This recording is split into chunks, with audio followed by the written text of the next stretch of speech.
Obrigado, Daniela. Começo de prática, né? Sejam bem-vindos aos calouros, aos visitantes dos cursos, dos outros cursos da FOP, de outras áreas de formação e da comunidade aqui de Mariana Geral.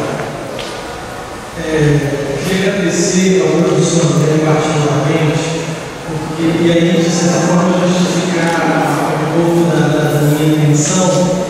Desde que eu defendi a minha situação, é a primeira oportunidade que eu tenho de falar.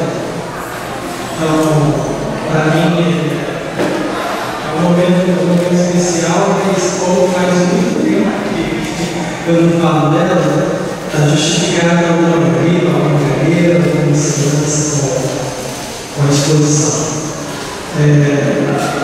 Agradecer a presença dos colegas, dos professores do Serviço Social, do professor André, Bruno, Daniela, que estão aqui, não aos alunos que comigo compõem agora o programa de extensão de saúde do suplemento mental do trabalhador na área da defensiva, do trabalho da educação, a Francine, Jerusa, Ana, Luísa, como bolsistas, a Débora, a Gilmara, a Larissa, a Lucinéia, a Marisa e a Sheila, como voluntários. Bom, ontem foi tocado um hino aqui para simbolizar, né, esse momento de lembrar o golpe militar. E hoje eu não queria fazer diferente, não. Eu queria trazer um hino. Mas fiquem tranquilos, não é um hino para a gente ouvir em posição de sentido, mas em posição de sentido. Vamos lá?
Das liberdades estreita e esquecida.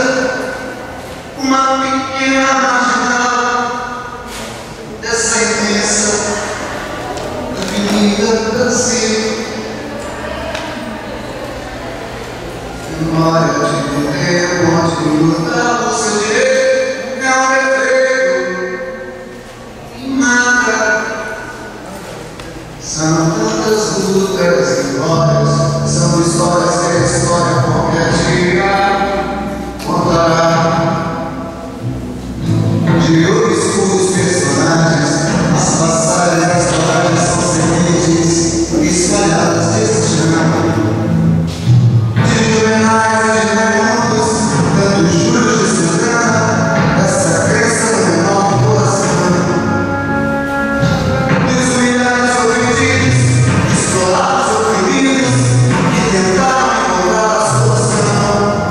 São cruzes, sem nomes, sem corpos, sem datas, memórias de um tempo onde lutar por sobreviver é um dever que marca. E tantos são visões por debaixo das manchetes, são braços esquecidos que fizeram os heróis, são forças, são suores que levantam as veredas do tirado de revistas que é o país de todos nós. São vozes que negaram liberdade concedida, pois é sangue, é apenas vida. São vidas que alimentam nosso povo da esperança. O grito da batalha que espera por lembrança. Viver não é só fazer, é contribuir, superar. Viver quando amanhecer é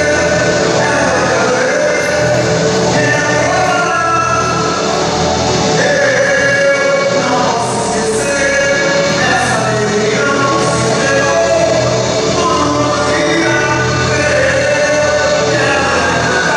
Essa nova calejada que nos deu e aí vamos à luta.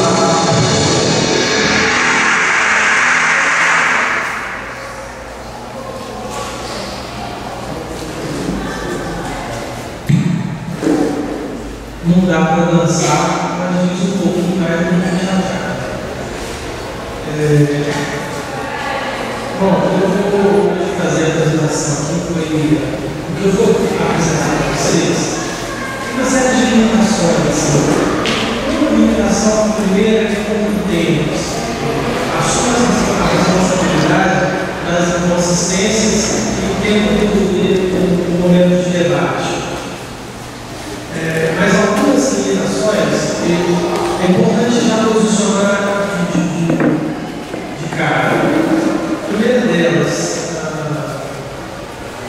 esse é um estudo social. Um estudo social, e por ser um estudo social, não vai dar conta de algumas dimensões biológicas e psicológicas do sofrimento. Vocês sabem que o sofrimento foi tratado na atividade do sofrimento mental. Então, essa é uma limitação importante de ser colocada. E os transtornos mentais comuns, que são meu objeto de investigação particular, eles são de difícil identificação por conta de uma confusão muito óbvia. Existe um questionário da Organização Mundial de Saúde para aferir a propensão ao diagnóstico positivo de um paciente com relação a transtornos mentais comuns. E são 10 questões em que declara: tem dor de cabeça frequente, tem dificuldade de dormir. São questões que compõem o cotidiano de muitas pessoas e que podem ser fruto de tantas outras coisas que não o transtorno mental que nós vamos trabalhar aqui, o sofrimento mental que nós vamos trabalhar aqui. Então, assim, essas limitações óbvias e que é importante a gente colocar aqui no si. Antes de mais limitações, eu deixo a percepção de vocês e, se for caso, a gente quer desenvolver no momento do debate. Eu vou contar um pouquinho, eu tive licença como professor de pesquisa, e vou contar um pouquinho da história da minha pesquisa. Principalmente, eu acho importante isso, por conta de ser um momento de namorar. Um aluno chegando, e a minha história de pesquisa, particularmente, é uma história que tem um envolvimento com toda a formação do serviço social, em que já nos primeiros dias eu ouvi de um professor assim, Roberto, tudo é pesquisa. Perceba a realidade. Perceba a realidade que a gente interpretava. A partir dos conteúdos teóricos e metodológicos, você trabalhava no concurso. E hoje eu quero de novo pedir isso para vocês. Percebam a realidade, consumam o conteúdo teórico e metodológico do curso de vocês, não necessariamente do serviço social, mas eu falo da posição do curso, né? E tentem interpretar a realidade a partir disso. Eu, particularmente, estava numa experiência num programa chamado Programa de Saúde Mental, que era um programa prático que a gente não laboratorial. Os pacientes só tinham poucas possibilidades de realizar uma prática crítica transformadora, porque a gente tinha quase que uma forma de plantão o contato com o usuário. Estava vindo, passava e embora. Vindo, passava e embora. O que me chamou a atenção? Primeira coisa. Em 2 meses de programa, no município de 28 mil habitantes, 29 mil habitantes, nós tínhamos 400 usuários que já tinham passado, usuários diferentes que já tinham passado pelo programa buscando medicação, para conter uma série de coisas. Uma outra coisa que me chamou a atenção era a incompreensão dos usuários sobre o sofrimento que sentiam. Por que você está pegando esse remédio? Eram algumas das perguntas. Eu me sinto menos ano. Como você começou a usar? Meu vizinho me deu, eu me senti bem, e a partir daí eu estou usando. Outras histórias comuns. O que você está usando? Eu estou dormindo. O que te tem cabeça quando você não consegue dormir? O que te aflige? Não para de chegar a conta, eu tenho pouca cidadania na minha casa e eu preciso dar conta disso. Eu estou tentando prover lá para ter uma ajuda dentro da família, mas ainda isso é insuficiente. Tive que pegar relatos de caso, como por exemplo de uma usuária específica, que chegou a dizer para mim assim: manda quem pode, obedece no prejuízo. E ela disse isso relacionado a um caso específico, que a patroa era doméstica, a patroa dela não ia transportar o guarda-roupa de um lugar para o outro. Claro, ocupado, falou: você não vai descansar o guarda-roupa, tira daqui, põe lá, eu quero ir lá. O guarda-roupa caiu na perna dela e ela teve que tirar o guarda-roupa de cima dela sozinha e terminar o transporte do guarda-roupa com a perna fraturada. Então, esse depoimento foram para mim um primeiro motivo de inquietação com relação a isso. Outras coisas que eu ouvi aí, que veio estado interpretativo, o primeiro estado do insight interpretativo, por conta do momento em que eu via no curso de serviço social, eu fazia esse tipo de processo de trabalho, onde a gente tratava a organização do trabalho, e um usuário chegou para mim e falou assim: eu estou tomando esse remédio porque eu tenho muita dificuldade de dormir. Mas você sabe, né? Quando eu acordo meio bom, por causa da medicação, eu tomo um energético, porque isso é importante. Se meu dia de trabalho for mais intenso, eu produzo mais e eu ganho mais. É um trabalho ligado à informalidade. Então, olha a situação que eu encontrei. Você tinha uma pessoa que tomava um remédio para dormir e tinha que tomar outro para ficar acordado. Quando dormir e ficar acordado, é uma coisa da biologia humana. Então, esse foi o motivador primeiro da pesquisa e a introdução primeira da pesquisa foi especificamente com relação ao trabalho normal.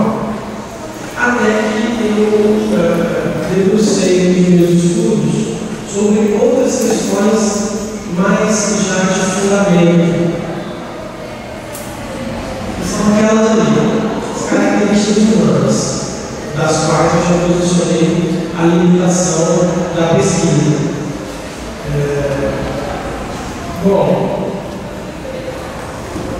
é claro, para que isso seja claro para todos, que o ser humano é um ser biológico, é um ser natural, moral,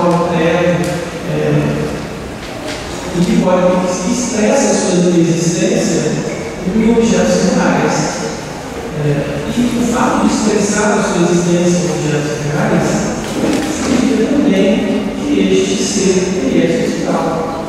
Ele tem uma atividade, o homem ele não é só um ser social, ele é atividade social.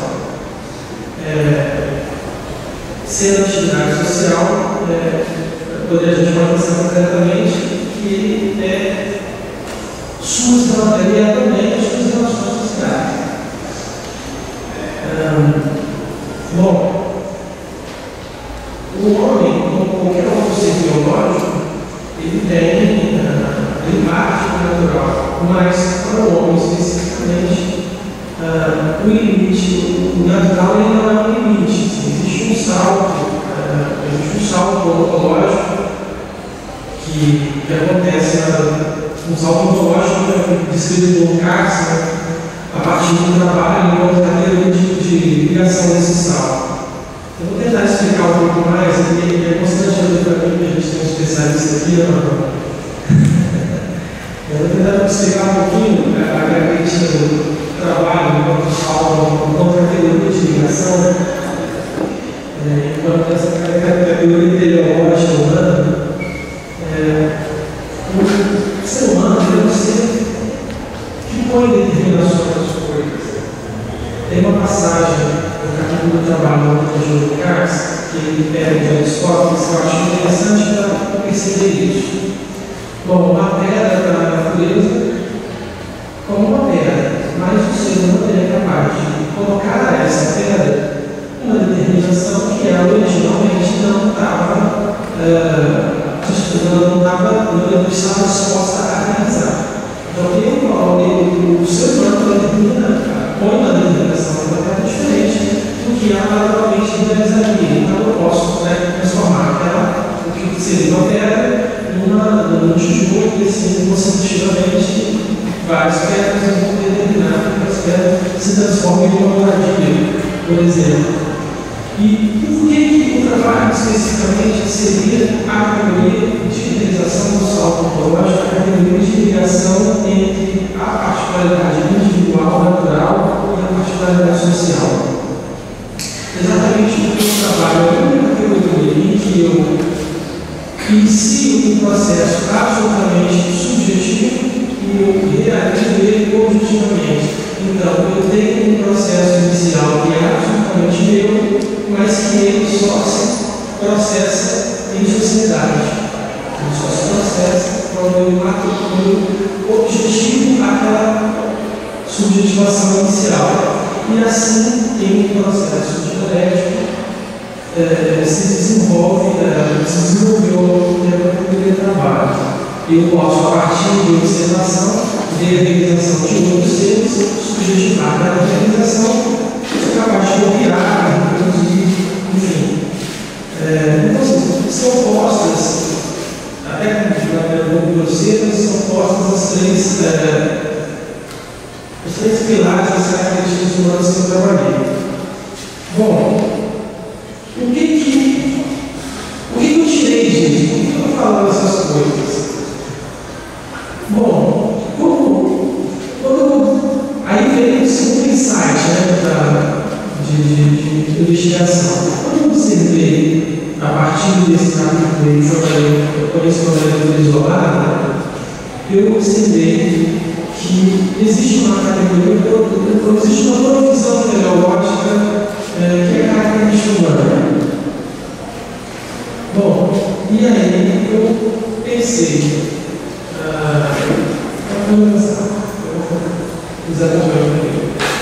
com base nessas três características especificamente, a gente pode dizer que o ser humano não consegue pôr uma outra finalidade na sua própria vida, além de viver, ele não encontra os meios para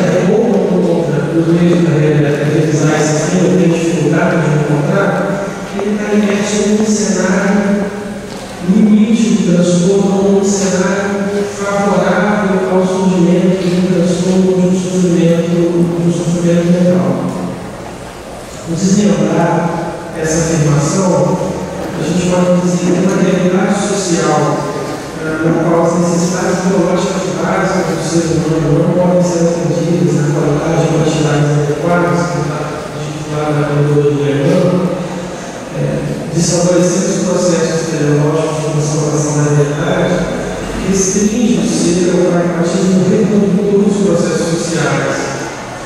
Uma realidade que promove, entre aspas, o desligamento dos processos históricos que criam, em resumo, uma sociedade que não considera o ser socialmente inserido como central da existência humana provoca instabilidade psíquica e sofrimento.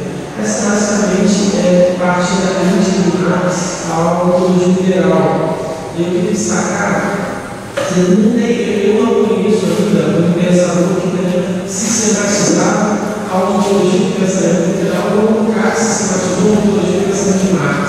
A visão de homem de Marx tem uma sistematização, mas a visão de homem de mundo liberal eu particularmente não conheço o autor que tem feito. Mas existem na obra de alguns autores específicos que eu gosto de observar, que é o Locke e o Adam Smith, algumas pistas do que seria a visão de homem de mundo dentro do pensamento liberal. O Locke, por exemplo, ele afirma em suas obras, no Pergunta Lacha, no Rolê da Cal, que é muito grande, que como pode o ser humano, como pode um trabalhador ser reconhecido como ser humano se ele está sujeito a uma quantidade de trabalho tão extenuante?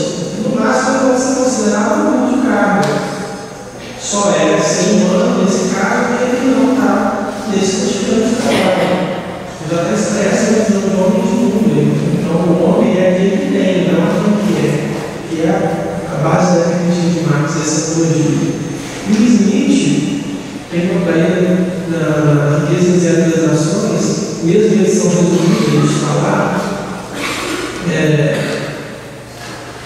quando ele fala uma forma de resolver a pobreza e o capitalismo. Bom, é muito simples.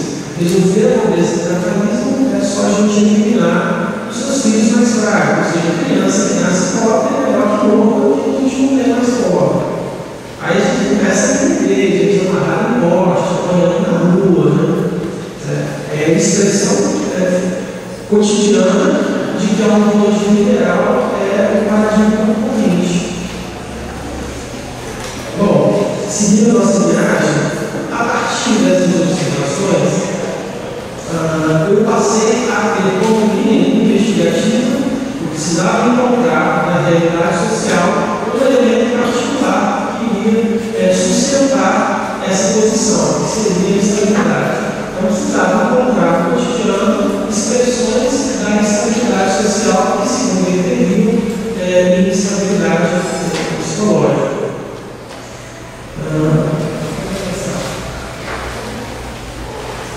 E aí, assim, a ideia de uma contraposição de vida e de morte, eu acho que é uma das poucas coisas que se quer na psicologia, a ideia de uma contraposição de vida e de morte é um recurso metodológico e que nos permite entender que nesses processos sociais existem forças que podem tanto fragilizar quanto favorecer a saúde dos indivíduos. É a partir dessas afirmativas que a professora Gisele Silva destaca como essencial entendermos essas duas coisas que nos parecem ter: vulnerabilidade e sofrimento. A vulnerabilização seria decorrente do movimento de forças políticas e sociais, nos processos sociais a favor ou contra a saúde dos seres humanos, de acordo com a situação começada deles nos contextos marcos sociais e situações de vida e trabalho. Já o sofrimento social gesta assim nos marcos contextos geralmente associados a poderosas formas de domínio que podem espalhar pelas instâncias da vida do trabalhador, de indivíduos, locais, família, amigos. O que eu estou querendo dizer com isso aqui? E mais para frente, eu já vou discorrer mais sobre isso. A instabilidade ela não é uma questão apenas econômica, ela também é uma questão política e ela também é uma questão de relacionamento. Mais à frente isso vai ficar um pouco mais claro. Na argumentação que eu propus agora, para entender como essas situações específicas de contexto de trabalho podem crescimento físico e mental do trabalhador, a gente propõe uma análise de situações sem perder de vista a trama da revisão internacional do trabalho. E aí eu queria fazer parafrasear o Caio Braz: o sentido da colonização foi a formação primitiva do capitalismo. O sentido do golpe foi o capital imperialista. E o sentido do sofrimento mental é a acumulação capitalista. É o lucro. Não é uma categoria que eu trabalho com os professores médios traduzidos de outra forma. O socialismo trabalha. Bom, o crescimento do indivíduo ele decorre de uma ação de forças vitais e forças desestabilizadoras que atingem o corpo e as dimensões mentais do sujeito. Essas forças elas podem promover estabilidade, podem ser sociais, econômicas ou políticas, como eu já tinha falado. A dimensão social se expressa nas relações sociais efetivas. O vínculo entre os estudantes, por exemplo, o quanto vocês confiam nesse vínculo? O vínculo com o sindicato que realiza a defesa dos trabalhadores, o quanto vocês confiam nesse vínculo? O vínculo com a comunidade religiosa, o quanto vocês confiam nesse vínculo? Essa responsabilidade ela pode ser política, o quanto vocês confiam na cobertura de uma determinada política pública pelo Estado. Vocês acreditam no Bolsa Família Eterna, por exemplo? O quanto vocês confiam no partido, na lógica do partido, ou no partido determinado? A gente expressa a estabilidade política. E a estabilidade econômica, que eu já disse aqui, instabilidade de trabalho, de renda, de suprimento, produção da vida rural.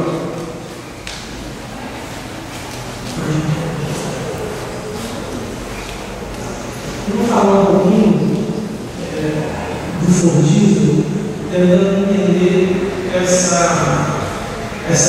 esse elemento de instabilidade e estabilidade dentro do Fordismo. Considero o Fordismo uma discussão vencida na universidade. Nosso problema de investigação hoje é outro, mas como é substancial para o objeto que eu estou escrevendo aqui entender a instabilidade, essa é um recurso interessante para pegar a diferença do padrão produtivo fordista para o padrão produtivo flexível. A gente fala que o regime duro fordista tinha uma certa estabilidade, mas é claro que, entendendo a convenção central do sistema capitalista, estabilidade total é impossível. O sistema contraditório, o sistema que tenta eliminar a classe que gera a riqueza que ele consome. Então, é impossível ter estabilidade no sistema que se deve ao se reproduzir. Então, vamos lá. É importante a gente entender em relação ao fordismo, você tem breve, possivelmente caiu alguma inconsistência, vocês me perdoem, a gente resolve o debate. É importante entender o período fordista que houve um compromisso, entre aspas, uma relação contratual, que não foi uma relação contratual, de fato, entre dois indivíduos, um trabalhador e capital, mas que existiu, de certa forma, um pacto entre capital, trabalho e Estado, em que cada um tinha um papel no Estado mediador dessa relação, o trabalhador produzia riqueza e o capital dava uma migalha mínima para gerar uma condição de vida mínima aceitável. E assim, mesmo onde este compromisso fordista teve vigência plena, isso só foi possível porque resultou de um processo muitas vezes sério e, portanto, também ilusório para as classes sociais.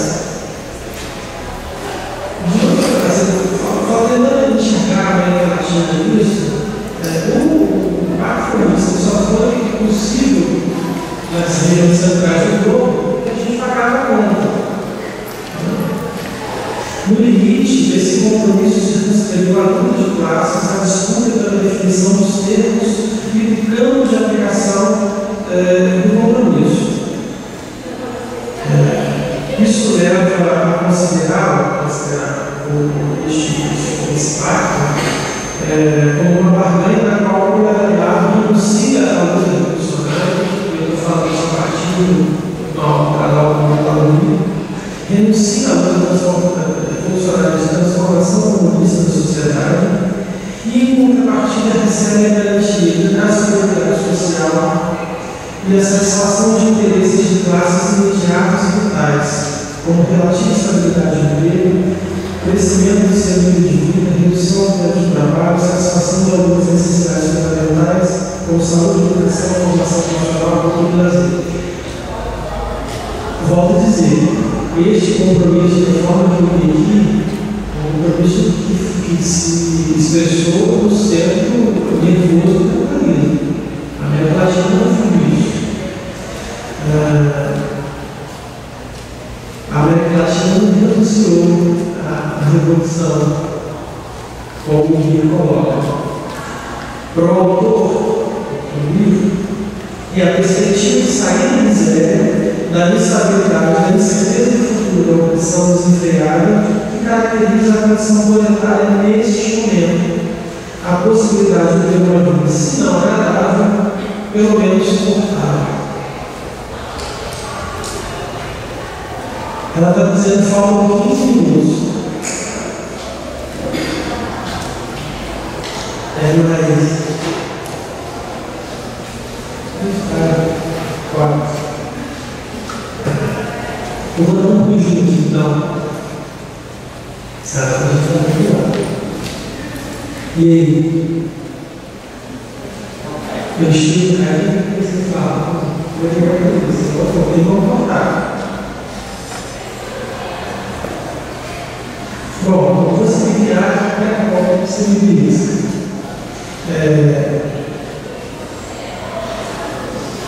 Esse compromisso que eu estou escrevendo, ele levou a burguesia a escapar da ameaça revolucionária que se fazia presente e neutralizar parte do conflito proletário. O capital tinha sua fonte de legitimidade e base do valor para a satisfação das necessidades fundamentais do proletariado. Para o proletariado, esse compromisso significou o direito de negociar as condições de exploração. Muitas informações são bombásticas, né? As inovações tecnológicas, e esse é um fator interessante, no final do século XX, combinadas com o movimento de mundialização do capital, gerou também no Brasil um aumento bastante abrupto da produtividade trabalhista. Com isso, o consumo da força de trabalho encontrou obstáculos em reduzir a velocidade do tempo de trabalho local e o tempo de trabalho da produção.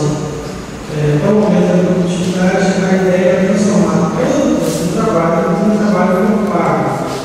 O que nas palavras do Chico Oliveira é o fetiche de expressão máxima. Todo o tempo trabalhado, todo o tempo ele é consumido e produzido uma inspiração, uma coisa só que não cai enquanto a riqueza está sendo gerada na relação de trabalho. A partir dessas observações, o próprio Chico de Oliveira vai observar que existe uma tendência moderna do capital de acabar com o adiantamento de capital pelo uso da força de trabalho. Esse pagamento vai depender diretamente dos resultados das vendas dos produtos de mercadoria. O que é que eu quero dizer com adiantamento? Qual eu quero dizer com adiantamento? O salário é pago, a forma salário o trabalhador recebe independente da realização da mercadoria. A tendência, segundo o Chico de Oliveira, é que o trabalhador só receba mediante a realização da mercadoria. Isso significa que o capital nunca perde. Só que perde o trabalho, que depende de que o processo produtivo se conclua para receber. Eu vou dar uma avançar aqui para utilizar a apresentação. Pode avançar. Pode avançar isso aqui também. Pode avançar isso. Vamos chegar.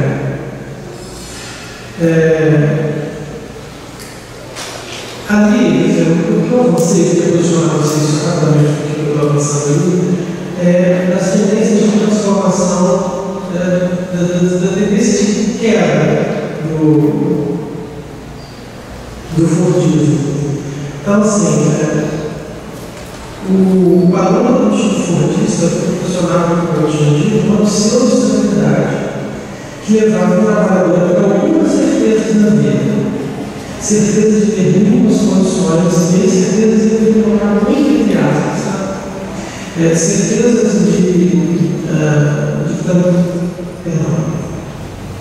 certeza de ter as mínimas condições para prover o sustento de sua família, a educação dos filhos, a moradia, certeza também de laços estáveis, seja no trabalho, seja na vizinhança, pois na pior das hipóteses, o seu local de trabalho permanecer o mesmo, diferente de hoje. A gente está atrás dos grandes empreendimentos, a gente corre atrás dos grandes empreendimentos, procurando os melhores espaços de trabalho e a gente gostava de trabalho melhor. Certeza de que os filhos seriam, no mínimo seguiriam a mesma condição do pai, e eles seriam capazes de dar a mesma condição de vida que o pai lhes dera. Então, assim, todas essas certezas eram fruto de uma pré-criação e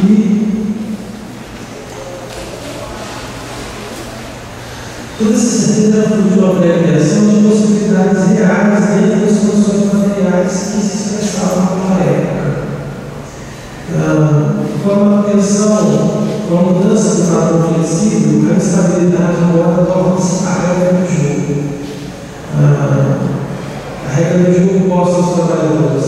E nesse cenário, qualquer possibilidade de planejar a família lhes dá algumas incertezas de renda, local de trabalho, de aposentadoria e garantia de saúde e boa educação. E essa é a chave de leitura do Jefferson. Por mais que essa medicação especificamente que citou a pesquisa, ela não existisse no período, não existia ainda na época do Fordismo, existiam outras saídas similares, drogação, álcool, e que continuam e de forma crescente, só que agora com o uso de uma prevenção legal também. Alguns colegas da médica costumam dizer que esses remédios não são usados como se fossem bala. E eles têm, eu tive a oportunidade de estudar um pouco de farmacologia por conta disso, e a produção da farmacologia com relação a isso é muito clara. Não tem um teste de longo prazo para ter qual é o nosso remédio desses ansiolíticos. Tem um teste de longo prazo e a vigilância de saúde libera boas. Pode usar o efeito muito longo de prazo. É uma comparação se ele gera uma sequela de longo prazo. Uma possibilidade de gerar essa sequela é muito grande, porque todos eles atingem diretamente o sistema nervoso central. Com relação ao salvo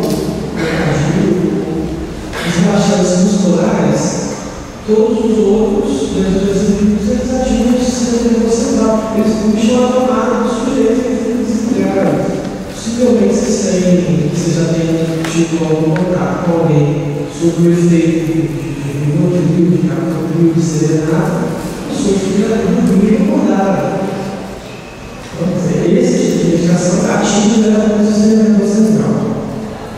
Eu vou falar agora, no período flexível, eu identifiquei quatro mudanças particulares que aconteceram no padrão Fordista para o padrão flexível, que nos permite identificar as situações de instabilidade.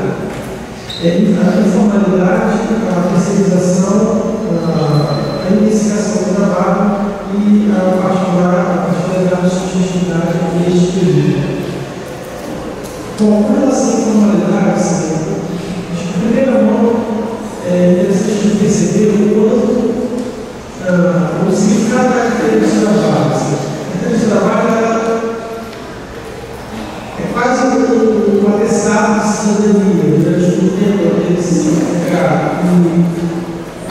que hoje a precarização do trabalho, as regras do jogo que estavam estabelecidas e sistematizadas e asseguradas sob a lógica da carteira assinada, do emprego de carteirização, essa lógica já foi de terra há muito tempo.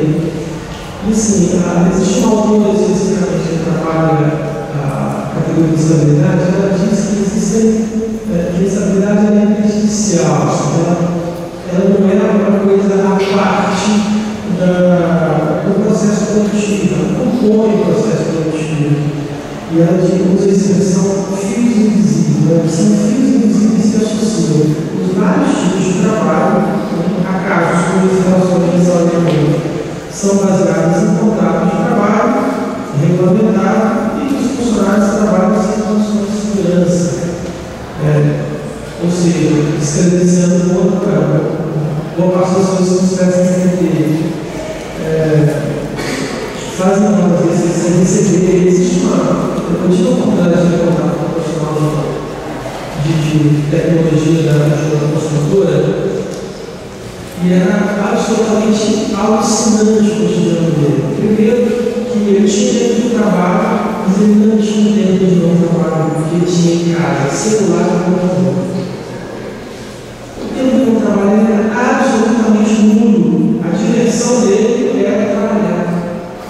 Estava em casa, eu quero fazer o melhor do computador, fazer a melhor produção da empresa, para eu poder continuar especificamente a administração de uma antena de comunicação da América Latina. E ele ainda costuma fazer banco de horas. Você trabalha 40 horas por semana, mas o contrato dele é de 48, ou seja, toda semana ele tem 28. Quando a empresa precisasse, ele tinha que fazer horas assim, sem cabeça, porque já estava na minha hora.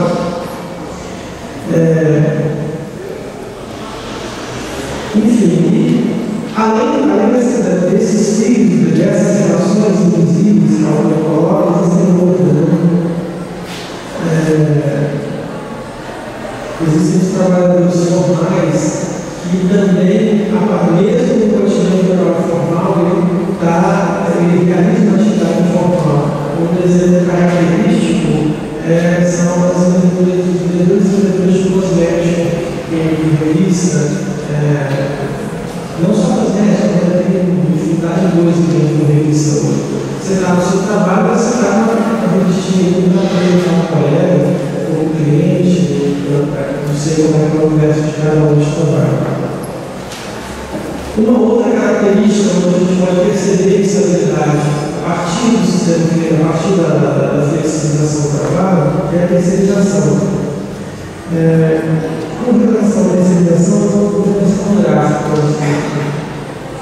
Não sei se não dá para perceber muito na imagem as linhas, né? A gente consegue ver só as duas colunas, uma linha vermelha central no meio e uma linha preta inclinada. Vamos tentar entender o seguinte: o que você tem primeira linha aqui, onde está o conjunto de texto ali do lado direito, é um universo impossível de capitalismo, que seria a total estabilidade. A linha vermelha seria a linha de estabilidade e a linha preta a linha da organização do trabalho. Bom, na terceirização nós temos a empresa que terceiriza, que é a empresa mãe, e a que é contratada, que é a empresa terceira, ou a quarta, ou a quinta, até chegar no trabalhador. Então, eu fiz esse gráfico para ilustrar como que a grande empresa, ela joga sempre para baixo a responsabilidade de arcar com os custos da instabilidade sistêmica. A empresa mãe, ela está sob o jugo da concorrência capitalista e da resistência do trabalhador. Esse universo de instabilidade que incide sobre a empresa mãe. Qualquer outra coisa, ela joga para a empresa terceira. E em determinado momento, de realização da capitalismo, não, peraí, vamos cancelar nosso contrato, eu não vou comprar agora, até que a empresa terceira, por sua vez, passa essa responsabilidade do trabalhador. Você está só com um contrato temporário, pode ir embora. E a gente acabou nosso contrato com uma empresa maior, sempre mais devagar. Isso vai sempre jogando para baixo. Isso joga ao trabalhador numa situação de instabilidade muito grande. Os trabalhadores que trabalham com contrato de temporada não sabem se vão ter um contrato depois. Não sabem se vão ter o que comer depois que encerrar esse contrato. E, assim, abre aspas, imagine isso numa sociedade de consumo, onde você vai ter aquela receita naquele momento e vai consumir aquela receita naquele momento. Acabou aquilo ali, você vai terminou o seu contrato, o que você vai fazer? Você tem que ficar correndo atrás de novo contrato. Isso acontece muito, por exemplo, nos grandes empreendimentos de hidrelétrica, vários rumores do Brasil, os projetos. Me perdoe se eu não pessoalizei isso ainda aqui na região de Mariana, mas eu suponho também que tem as instalações das mineradoras, elas devem encher de contratados, e aí quando o mercado ou a própria natureza se esvai, e colhe de novo, e vai todo mundo embora, e eles não querem ser apelados.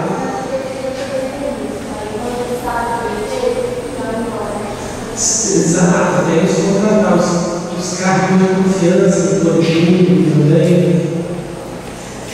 Uma outra questão para a gente identificar a estabilidade, eu já passei um pouco. Passei 2 minutos, então vou passar mais um minuto. Um outro elemento para a gente identificar essa instabilidade. Após a pesquisação do trabalho, a investigação. E sim, no hoje da lógica da investigação, está no sentido todo ato de trabalho, ele envolve gasto de energia. E aí, energia física, energia mental, energia emocional do trabalhador. É difícil, por exemplo, você medir quando você intensificou o trabalho no enfermeiro. Porque a intensificação do trabalho no enfermeiro, particularmente, não é por quanto ele produz ao final. Existe um gasto emocional muito grande, é difícil de mensurar. E assim, a ideia é que, a partir da flexibilização, como o trabalhador agora ele precisa ser um trabalhador polivalente, ele precisa dar conta de vários campos de trabalho, onde anteriormente você tinha, pela lógica do consumo de massa, você tinha um universo de trabalhadores dando conta daquilo. Um exemplo muito característico os supermercados, que antes você tinha o caixa, o gerente de lista, agora você tem o operador do supermercado. O que é o operador? Ele opera porque ele é caixa, ele cuida da transformação, quando não tem ninguém na fila do caixa, ele vai para a produção. As roupas estão arrumadas e vai fazer peso. A loja agora, você não tem mais um espaço de trabalho definido. O trabalhador ele acaba assumindo uma gama de funções e não tem função nenhuma, no final das contas. Um outro elemento interessante da gente colocar aqui a questão da subjetividade, especificamente no período de cadernos flexível. Eu vou falar a partir da obra do professor Giovanni Alves, subjetividade na era de cadernos flexível. Acho que é isso. Eu li o conflito até agora.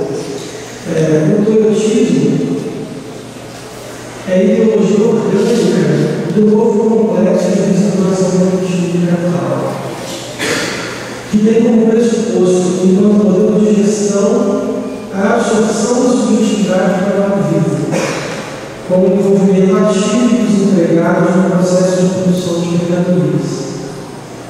Contudo, se formos pensar nas propostas de envolvimento, compromisso e engajamento dos trabalhadores com a empresa, na instabilidade da organização flexível, eu pergunto como pode o trabalhador com segurança de vínculos estáveis assumir um compromisso com a empresa em prol dela. A resposta, dada essa aula do jornalista dele, Há um espírito do proatismo, sobre um alto grau de violência psicológica. O terrorismo fordido, agora o paradigma organizacional da violência artista, de gestão do trabalho, ele buscou o desenvolvimento máximo do homem como máquina, o que poderia ser feito com um trabalhador de uma classe média. No proatismo, abre aspas, a cura da subjetividade, que é o termo que o autor usa, sugere uma legalização que atinge o corpo e mente do homem. O cérebro dos trabalhadores, aspas mais uma vez, é o cérebro livre. E para o proatismo, ele seria combater o pensamento crítico nas instâncias de reprodução social, através do incentivo de habilidades cognitivo-comportamentais proativas e propositivos, no sentido adaptativo aos constrangimentos sistêmicos.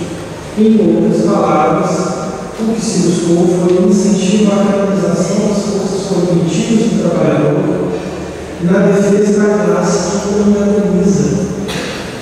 É o grau mais alto que nós já vimos na história da alienação. Da mesma forma que o capital financeiro transforma o dinheiro em uma mercadoria como outra qualquer, e a educação tornou-se um insumo de produção, vemos na história o fenômeno de comercialização da mercadoria força do trabalho, tornando essa mercadoria dependente de ser valorizada para ser competitiva no mercado. É a lógica da empregabilidade que a gente vê hoje. Você vai participar de uma entrevista de emprego e tem uma justificativa do seu entrevista. Você não é empregável. O que é ser empregável? Só não conseguir responder, a gente tem uma chave de resposta para a organização social contemporânea. Não tem. O ser empregável é o que a empresa quer. Das leituras que eu tive a oportunidade de fazer. Bom, nesse universo tenebroso que eu tracei, é interessante a gente falar de alternativas, de possibilidades. E para iniciar, vamos a dois.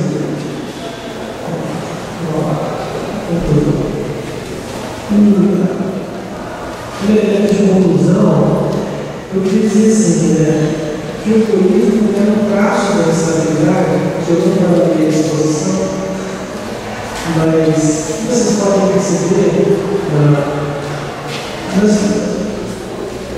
pela própria lógica consumista, pela própria lógica do consumo, é o você sozinho no mundo. Tem eu acho interessante destacar, inclusive, a frase que está expressa lembrar para não esquecer, lembrar para não esquecer envolve ter consciência de que isso é um processo histórico. Que nós não estamos sozinhos no mundo, que outros já passaram por aqui, que outros não. São processos a sociedade se desenvolve em um processo histórico e ela já não foi como ela é hoje, e ela pode ser outra coisa que não é hoje. Então, pensando dessa forma e afinando com a proposta do CDC, o egoísmo é um traço de estabilidade a ser combatido estrategicamente, porque as demais conquistas só serão possíveis de forma coletiva. A transformação social não é uma mera possibilidade, mas uma necessidade humana que passa pelo reconhecimento de classe e pelo compromisso de classe. Ambos em oposição ao egoísmo. Mas ser um homem ser potencial, uma constante formação, revolução, esse potencial de ser é igual ao potencial de não ser. Para que a classe trabalhadora possa operar na sociedade de maneira a romper com a alienação, cabe ao intelectual promover um novo esclarecimento. A nós aqui, promover a sociedade um novo esclarecimento. Da mesma forma que foi esclarecimento por vez da Revolução Francesa, nós esclarecemos de baixo político-ecológico, um esclarecimento capaz de negar a singularidade do indivíduo isolado, egoísta, em competição com o outro, negando sua existência, o que significa dizer que se faz necessário um novo esclarecimento socialista como que comunista. É isso, por hora. Guardo agora a participação de vocês.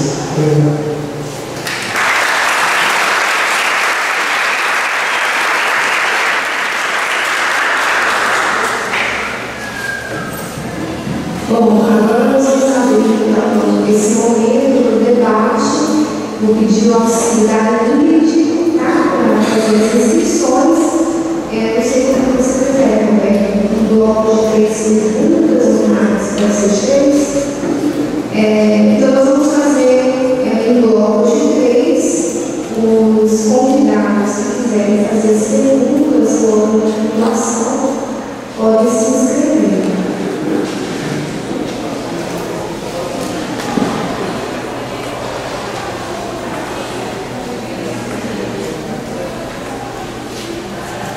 Se vocês não participarem das duas, vocês concordaram comigo em grupo ou eu não me fiz entender.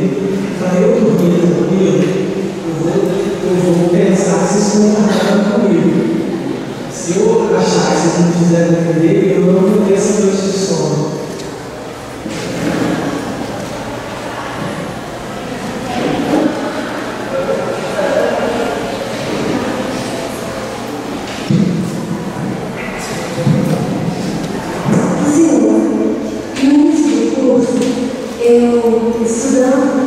A gente vê muita realidade, principalmente para nós apenas a disciplina que a gente estuda a ditadura.